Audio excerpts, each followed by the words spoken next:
Hello po, tulad ng sinabi po kahapon, nagagawa po ako ng video kung papaano tanggalin yung watermark sa ibang platform. Kung saka nag-upload po kayo dun sa ibang platform, tapos i-upload nyo po sa FB rin, mayroong watermark dun.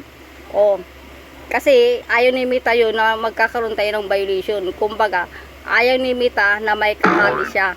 Kumbaga, sa isang magjowa, ate ka lang, wala nang iba. Parang gano'n po, diba? Ganito po, tuturuan ko po kayo kung paano matanggal yung watermark. Hindi tayo makaroon ng violation. Click po natin yung TikTok profiles. Yan, pidukin natin po yan. Nandito tayo. Pamimili po tayo kung anong gusto natin i-download na maganda. Ito ang gusto ko. Sa mga taong walang konsensya. Ngayon, yung tatlong dada na yan, itong tatlong dada sa baba, i-click nyo po iyan. Yan. Paglabas to, ito yung kapinik niya, Yan, yung kapinik na yan. Yan. Pindutin nyo po iyan. Tapos, yun yung kapinik na siya, kapinik. Tapos, back po tayo, punta tayo dito sa Google.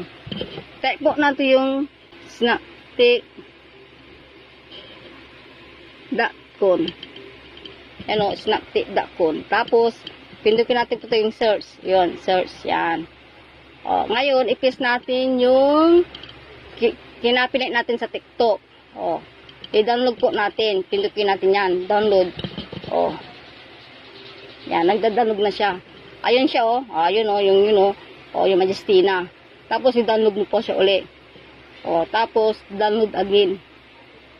Kasi ilang beses ko itong dinadownload, yan. Ka-process siya, Kayo doon to na download na natin. Pero hindi pa siya nag-open, Download ulit natin. Download again para mas sigurado. Ito siya, Yan, nagda-download. Download din 2 pairs na. 2 pairs na pala doon, Ba't po tayo sa photo kung meron na.